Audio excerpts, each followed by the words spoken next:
নমস্কার বন্ধুরা, তোমরা সবাই কেমন আছো? আমার বান্ধবীর ভাইয়ের প্রতি আমার মনটা একটু একটু করে টান অনুভব করছিল। তার সঙ্গে সময় কাটাতে আমার ভালো লাগতে শুরু করেছিল। একদিন আমি গাড়িতে তার সঙ্গে যাচ্ছিলাম, আর সে সুযোগ পেয়ে যা যা করেছিল সব কিছু আমি তোমাদের খুঁটিয়ে বলতে যাচ্ছি। এটা কিছুদিন আগের কথা, যখন আমার এক বান্ধবীর বিয়ে হচ্ছিল। বিয়ের আগেই আমার বান্ধবী আমাকে তার বাড়িতে ডেকে নিয়েছিল। আমি যখন তার বাড়ি পৌঁছালাম তখন প্রথমবার তার ভাইকে দেখলাম। বিশ্বাসই হচ্ছিল না যে সে আমার বান্ধবীর ভাই, কারণ সে দেখতে অনেক স্মার্ট আর আকর্ষণীয় ছিল। প্রথম দেখাতেই মনে মনে ভাবতে শুরু করলাম, যদি সে আমার সঙ্গে কথা বলতো। কিন্তু আমি জানতাম না যে বিয়ের মধ্যে আমার সঙ্গে এমন কিছু ঘটবে। যখন সবাই নিজেদের কাজে ব্যস্ত হয়ে গেল, তখন আমার বান্ধবীর ভাই আমাকে একটা ইশারা করলো। আমার নাম পূর্ণিমা, বয়স 24। আমি পাটনার মেয়ে। আমার গায়ের রং ফর্সা, আর লোকে বলে আমি দেখতে খুব সুন্দর। আমার পাড়ার ছেলেরা আমার সঙ্গে কথা। কলেজের সবচেয়ে কাছের বান্ধবী মনীষার ফোন এলো। অনেক দিন পর তার ফোন এসেছিল। সে আমাকে বলল যে তার বিয়ে ঠিক হয়ে গেছে। আমি তাকে অভিনন্দন জানালাম। সে আমাকে বলল বিয়ের কিছুদিন আগে আমাকে তার বাড়িতে যেতে হবে, কারণ আমি তার সবচেয়ে ভালো বান্ধবী। তাই সে আমাকে আগে থেকেই ডাকছে। আমিও হ্যাঁ বলে দিলাম। তারপর থেকে সে আমাকে প্রতিদিন ফোন করতে লাগলো আর জিজ্ঞেস করতে লাগলো আমার যাওয়ার প্ল্যান কি। আমি প্রতিবারই বলতাম আমি এক সপ্তাহ আগেই চলে আসব। একদিন আবার তার ফোন এলো। সে বলল এখন আর মাত্র এক সপ্তাহ বাকি। প্রথমে আমি ভাবছিলাম এত তাড়াতাড়ি কারো বাড়ি যাওয়া ঠিক হবে না, তাই তাকে প্রতিদিন নানা অজুহাতে টানাচ্ছিলাম। কিন্তু সে যখন প্রতিদিন ফোন করতে শুরু করলো, তখন আর তার কথা এড়াতে পারলাম না। শেষে তাকে বললাম ঠিক আছে, আমি আজ সন্ধ্যার মধ্যেই রওনা দিচ্ছি। তার আগে আমি আমার সব জিনিসপত্র গুছিয়ে নিলাম, আর সন্ধ্যায় তার বাড়ির উদ্দেশ্য বাস ধরলাম। পরের দিন সকালে আমি তার বাড়ি পৌঁছে গেলাম। বাস স্ট্যান্ডে সে নিজে আমাকে নিতে এসেছিল। বাড়ি পৌঁছতেই সে আমাকে সবার সঙ্গে পরিচয় করিয়ে দিল। তারপর আমার সব জিনিস একটা ঘরে রাখা হলো। সে বলল এটা তোমার ঘর, এখানে তোমার জিনিসপত্র গুছিয়ে নাও, এখানে কেউ তোমাকে ডিস্টার্ব করবে না। আমি ঘরে গিয়ে বিছানায় জিনিসপত্র ছড়িয়ে দিলাম আর একটু ঘুমিয়েও নিলাম, কারণ রাতভর বাসে যাওয়ার জন্য আমি খুব ক্লান্ত হয়ে পড়েছিলাম। যখন ঘুম ভাঙলো তখন সন্ধ্যা হয়ে গেছে। আমি তৈরি হয়ে নিচে নেমে এলাম। নিচে পৌঁছতেই মনীষা আমাকে তার কাছে ডাকলো। সে আমাকে তার বিয়ের জামা কাপড় দেখাতে লাগলো। সামনেই মনীষার ভাই বসেছিল। আমি তখনও জানতাম না যে সে মনীষার ভাই। তার আমাকে দেখার ভঙ্গিটা একটু অদ্ভুত লাগছিল। সে অনেকক্ষণ ধরে আমার সামনেই বসেছিল। আমি তাকে এড়িয়ে যাওয়ার চেষ্টা করলাম, কিন্তু সে বারবার আমার চোখের সামনে এসে পড়ছিল। আমি যখন মনীষার পাশে বসেছিলাম, তখন আমাদের স্কুলের কিছু বন্ধু এসে পড়লো। আমরা অনেক গল্প করলাম। গল্প করতে করতে সবাই নিজেদের স্বামীর কথা বলতে শুরু করলো, কিন্তু আমি চুপচাপ বসে রইলাম। আমার স্বামী ভালো মানুষ ছিল না, তাই আমার তার সঙ্গে তাড়াতাড়ি ডিভোর্স হয়ে গেছে। কিছুক্ষণ পর মনীষার ভাই সেখান থেকে চলে গেল। তখন আমি মনীষার কাছে তার সম্পর্কে জিজ্ঞেস করলাম। সে বলল সে তার ভাইয়ের নাম মানব। তার ভাই আগে চাকরি করত, কিন্তু এখন বাড়িতেই থাকে। এভাবেই সন্ধ্যায় খাওয়া হলো, আর রাতে সবাই নিজেদের ঘরে ঘুমোতে চলে গেল। আমি বিছানায় শুয়ে পড়লাম, কিন্তু ঘুম আসছিল না। আমার মাথায় শুধু মানবের কথাই ঘুরছিল। আমি মনীষাকে ফোন করে আমার ঘরে রাখলাম। আমরা দুজনে গল্প শুরু করলাম। গল্প করতেই মনীষার ভাই মানব মনীষাকে খুঁজতে আমার ঘরে এসে পড়ল। মনীষার ভাইকে দেখে আমার কেন যেন বেশ অস্বস্তি হচ্ছিল। সে কিছুক্ষণ আমাদের সঙ্গে বসে গল্প করলো। আস্তে আস্তে সে আমাদের কথায় মিশে গেল। তার উপস্থিতিতে আমার মনে একটা অদ্ভুত অনুভূতি হচ্ছিল, যেটা আগে কখনো অনুভব করিনি। সে বড় সহজভাবে আর ভদ্রভাবে কথা বলছিল, কিন্তু আমার অস্থিরতা বাড়ছিল। মানবের ব্যক্তিত্ব এতটাই প্রভাবশালী ছিল যে তার কথাগুলো মনের গভীরে ছাপ ফেলে যাচ্ছিল। তার চোখে একটা অদ্ভুত নিষ্পাপ ভাব আর অভিজ্ঞতার মিশেল ছিল। আমি মনীষার দিকে তাকালাম, কিন্তু সে নিজের গল্পে মগ্ন ছিল। আমি বুঝতে পারছিলাম না এই পরিস্থিতি কিভাবে সামলাবো। কিছুক্ষণ পর মানব উঠে চলে গেল, কিন্তু তার চলে যাওয়ার পরেও আমার মন অস্থির ছিল। আমি ভাবতে থাকলাম, তার উপস্থিতি আমাকে এতটা কেন বিচলিত করলো। এটা কি আমার অতীতের কোনো অসমাপ্ত অংশের সঙ্গে জড়িত, নাকি অন্য কিছু? সেই রাতে আমি অনেকক্ষণ জেগে থাকলাম, তার কথা আর তার চোখে লুকোনো ভাবগুলো নিয়ে ভাবতে থাকলাম। এই অনুভূতিগুলি আমার ভেতর থেকে নাড়িয়ে দিচ্ছিল। সে রাতে বড় কষ্টে ঘুমোলাম। সকালে মনীষা আমাকে ডেকে তুলল, বলল নাস্তা তৈরি। আমি অনিচ্ছা সত্ত্বেও তৈরি হয়ে নিচে গেলাম। মানব তখনই সেখানেই ছিল। আমাকে দেখে সে হালকা হাসলো, আর তার এই সাধারণ ইশারায় আমি আরও অস্বস্তিতে পড়লাম। নাস্তা করলাম, কিন্তু মনে অনেক প্রশ্ন ঘুরছিল। সেদিন মনীষা আমাকে বাজারে যাওয়ার জন্য বলল। আমরা দুজনে বাজারে গেলাম, অনেক কেনাকাটা করলাম, কিন্তু আমার মন বারবার মানবের দিকেই টানছিল। এটা কি ঠিক? আমার কি তার সম্পর্কে এভাবে ভাবা উচিত? আমার মন আর হৃদয়ের মধ্যে যেন একটা লড়াই চলছিল। সন্ধ্যায় যখন বাড়ি ফিরলাম, মানব বাগানে বসেছিল। মনীষা আমাকে তার পাশে বসতে বলে নিজে ভেতরে চলে গেল। এই প্রথম আমি মানবের সঙ্গে একা কথা বলেছিলাম। সে আমার কাজ, আমার পছন্দ আর জীবন নিয়ে অনেক কথা জিজ্ঞেস করলো। তার কথা শুনে মনে হচ্ছিল যেন সে আমাকে বোঝার চেষ্টা করছে। তার সহজ ভাব আর ভদ্রতা আমাকে আরও মুগ্ধ করলো। আমি তাকে আমার ডিভোর্স আর অতীতের কিছু অভিজ্ঞতার কথা একটু একটু বললাম। সে বড় ধৈর্য নিয়ে সব শুনল। তার মুখে কোনো বিচার বা সমালোচনার ভাব ছিল না, শুধু একটা গভীর বোঝাপড়া ছিল। সে রাতে যখন আমি ঘরে ঘুমোতে গেলাম, তখন বুঝলাম আমি তার সম্পর্কে না চাইতেও বেশি ভাবছি। এই অনুভূতিগুলো আমার কাছে নতুন ছিল, কিন্তু সঙ্গে ভয়ও লাগছিল। এটা কি ঠিক? এটা কি শুধু আমার একাকিত্বের ফল, নাকি অন্য কিছু? পরের দিন থেকে আমি মানবের সঙ্গে কথা বলা এড়িয়ে চলতে লাগলাম, কিন্তু তার উপস্থিতি আমি তবুও টের পাচ্ছিলাম। আস্তে আস্তে আমার মনের জট বাড়তে লাগলো। কয়েকটা দিন কেটে গেল, কিন্তু আমার মনের উথাল পাথাল থামলো না। আমি যতই মানব থেকে দূরে থাকার চেষ্টা করছিলাম, ততই তার উপস্থিতি আমাকে কাছে টানছিল। মনীষা হয়তো আমার মনের অবস্থা বুঝতে পেরেছিল, কিন্তু কিছু বলেনি। একদিন সে আমাকে জিজ্ঞেস করলো, তুমি ঠিক আছো তো? আমার মনে হচ্ছে তুমি কিছু নিয়ে চিন্তিত। আমি তার কথা এড়িয়ে গিয়ে বললাম, সব ঠিক আছে। কিন্তু মনীষা জোর দিয়ে বলল, যদি কিছু থাকে তাহলে আমাকে বলতে পারো। তার গাম্ভীরতা দেখে আমার মন ভারী হয়ে গেল, কিন্তু আমি মানবের কথা তাকে বলার সাহস জোগাড় করতে পারলাম না। সেই সন্ধ্যায় মনীষা একটা ছোট্ট পার্টির আয়োজন করলো। সেখানে কিছু পুরনো বন্ধু আর পরিবারের লোকজনও এলো। আমিও তৈরি হয়ে পার্টিতে গেলাম। পার্টির মাঝে আমি লক্ষ্য করলাম মানব বারবার আমার দিকেই তাকাচ্ছে। তার চোখে এমন কিছু ছিল যা আমাকে ভেতর থেকে নাড়িয়ে দিচ্ছিল। যখন সবাই ব্যস্ত হয়ে গেল, আমি একটু একা থাকতে বাগানে চলে গেলাম। সেখানে ঠান্ডা হাওয়া বইছিল। আমি ভাবলাম একা থাকলে হয়তো মনের জট কিছুটা কমবে। তখনই হঠাৎ মানবও সেখানে চলে এলো। সে বলল, তুমি কি একটু চিন্তিত মনে হচ্ছে? যদি চাও আমার সঙ্গে কথা বলতে পারো। তার কণ্ঠে সেই শান্ত করা গভীরতা ছিল।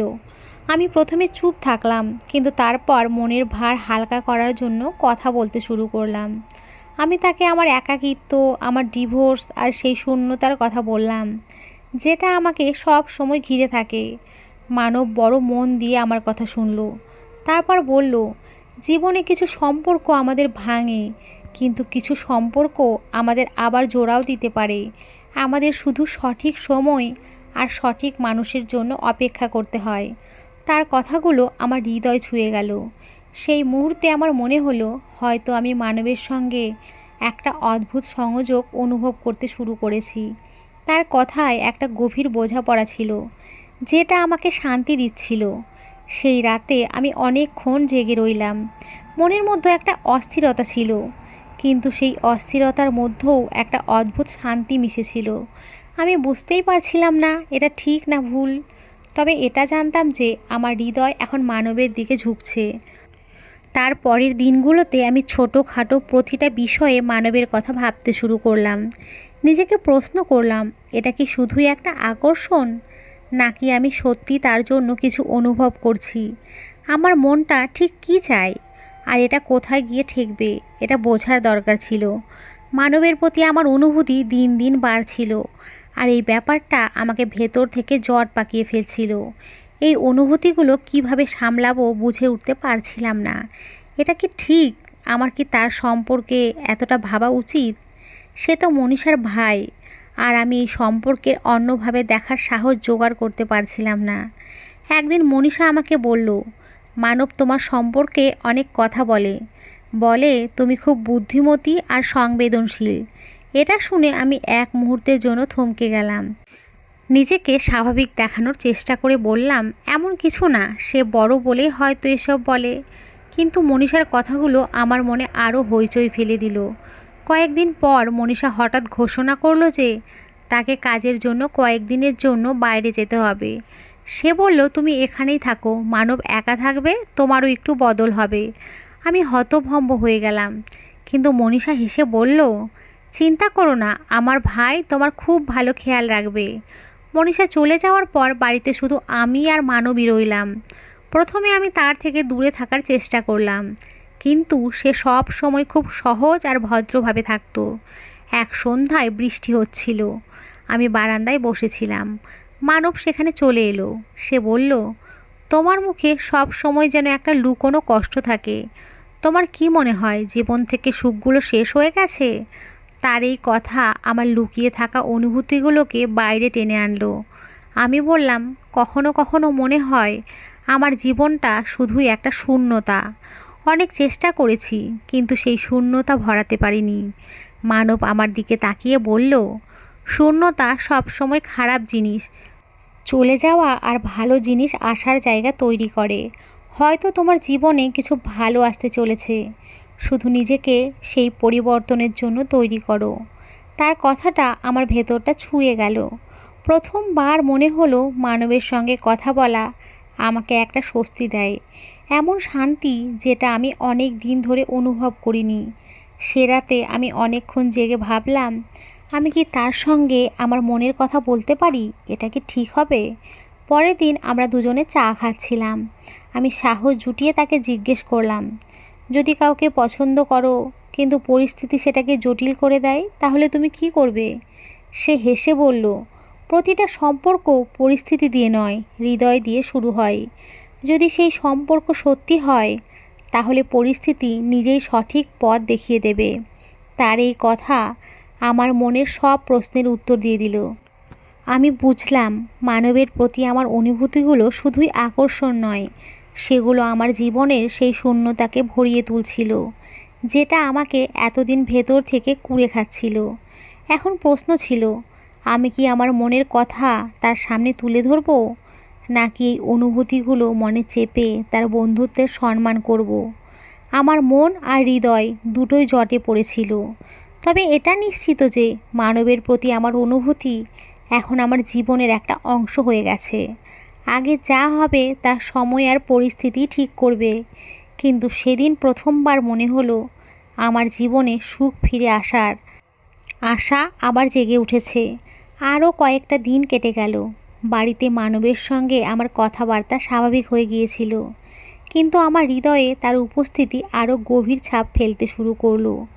আমি নিজেকে আটকানোর পুরো চেষ্টা করতাম, কিন্তু প্রতিবার তার সরলতা আর অভিজ্ঞতা আর কথার মধ্যে লুকোনো বোঝাপড়া আমাকে আরও টেনে নিত। এক সন্ধ্যায় মানব বাগানে বসেছিল। হালকা ঠান্ডা হাওয়া বইছিল, চারপাশটা খুব শান্ত। হঠাৎ সে বলল, তোমার মুখে একটা অদ্ভুত জটিলতা দেখা যায়, তুমি কি আমাকে কিছু বলতে চাও? তার প্রশ্ন আমাকে নাড়িয়ে দিল। আমি কিছু বলতে পারলাম না, মনে অনেক কথা ঘুরছিল, কিন্তু কিভাবে বলবো বুঝেই উঠতে পারছিলামই না। শেষে গভীর নিঃশ্বাস নিয়ে বললাম, মানব, আমি তোমাকে কিছু বলতে চাই, কিন্তু ভয় হয় তুমি ভুল বুঝবে। সে বড় সহজ কণ্ঠে বলল, তুমি আমার উপরে ভরসা করতে পারো, যা আছে পরিষ্কার বলো। আমি ইতস্তত করে বললাম, তোমার কথা আর তোমার উপস্থিতি আমাকে অনেক শান্তি দিয়েছে। তোমার সঙ্গে কথা বলে মনে হয় হয়তো আমি আবার নিজেকে চিনতে পারবো, কিন্তু আমি জানি না এটা ঠিক কি না। তোমার সম্পর্কে যা অনুভব করি সেটা কি শুধু আমার একাকিত্বের ফল, নাকি এর পেছনে আরও কিছু আছে? মানব কিছুক্ষণ চুপ থাকলো। তার চোখে গভীর ভাবনা দেখা যাচ্ছিল। তারপর বলল, তোমার অনুভূতিতে কিচ্ছু ভুল নেই। জীবনে এমন হয়, যখন কেউ আমাদের অনুভূতি বোঝে আর সত্যিকারের শান্তি দেয়, তখন আমরা তার প্রতি টান অনুভব করি। আমি ঘাবড়ে গিয়ে জিজ্ঞেস করলাম, কিন্তু তুমি কি ভাবো, এটা কি ঠিক? সে গভীর নিঃশ্বাস নিয়ে বলল, আমাদের দুজনের পরিস্থিতি আলাদা। তুমি জীবনে অনেক কিছু সহ্য করেছো, আর তোমার আবার সুখী হওয়ার অধিকারও আছে। কিন্তু আমার এটা ঠিক করতে একটু সময় লাগবে যে আমি তোমাকে সেটা দিতে পারবো কি না। কারণ এই সম্পর্ক শুধু অনুভূতির নয়, দায়িত্বেরও। তার কথায় আমি একদিকে স্বস্তি পেলাম, আবার একটু ভয়ও হলো। আমি বুঝতে পারছিলাম না সে আমার অনুভূতি বোঝে, কিন্তু মনীষার নামটা আমাদের মাঝে একটা অদৃশ্য দেয়ালের মতো দাঁড়িয়েছিল। আমি চাইনি মনীষার সঙ্গে আমার সম্পর্ক নষ্ট হয়। পরের কয়েকদিন আমরা দুজনে স্বাভাবিক থাকার চেষ্টা করলাম, কিন্তু আমাদের মধ্যে ওই অব্যক্ত কথাটা দুজনকেই প্রভাবিত করেছিল। আমি তার সঙ্গে কথা বলতে চাইতাম, কিন্তু প্রতিবার এই ভেবে থেমে যেতাম যে মনীষার কষ্ট হবে না তো। কিছুদিন পর মনীষা ফিরে এলো। সে আগের মতোই খুশি আর উৎসাহী ছিল, কিন্তু একদিন সে আমাকে জিজ্ঞেস করলো, তুমি আর মানব অনেক সময় একসঙ্গে কাটাচ্ছ, সব ঠিক আছে তো? আমার বুকটা ধড়াস করে উঠল। আমি তাড়াতাড়ি করে বললাম, হ্যাঁ, সব ঠিক আছে। সে বড় বলে হয়তো তার কথা আমাকে বুঝতে সাহায্য করে। মনীষা কিছুক্ষণ আমার দিকে তাকিয়ে রইল, তারপর হেসে বলল, মানব এমনই, সে সবাইকে বোঝার চেষ্টা করে। তার কথায় আমি স্বস্তি পেলাম, কিন্তু মনে একটা ভয় বসে গেল। যদি আমার অনুভূতির কথা তার কানে পৌঁছে যায়, তাহলে কি হবে? মানব আর আমি তখনও একে অপরের প্রতি আকৃষ্ট ছিলাম, কিন্তু আমরা একমত হলাম যে আমাদের সময় দিতে হবে। আমি তাকে বললাম, আমি জানি না সামনে কি হবে, কিন্তু এটা জানি তোমার উপস্থিতি আমার জীবনের একটা গুরুত্বপূর্ণ অংশ হয়ে গেছে। মানব হেসে বলল, যদি আমাদের অনুভূতি সত্যি হয়, তাহলে সময় নিজেই পথ দেখাবে। আপাতত আমাদের এটাকে এখানেই রাখা উচিত, আর পরিস্থিতি খারাপ করা থেকে বাঁচতে হবে। এটা শুনে আমার একটু শান্তি হলো, তবে মনে আশা জেগে রইল যে হয়তো একদিন সব ঠিক হয়ে যাবে।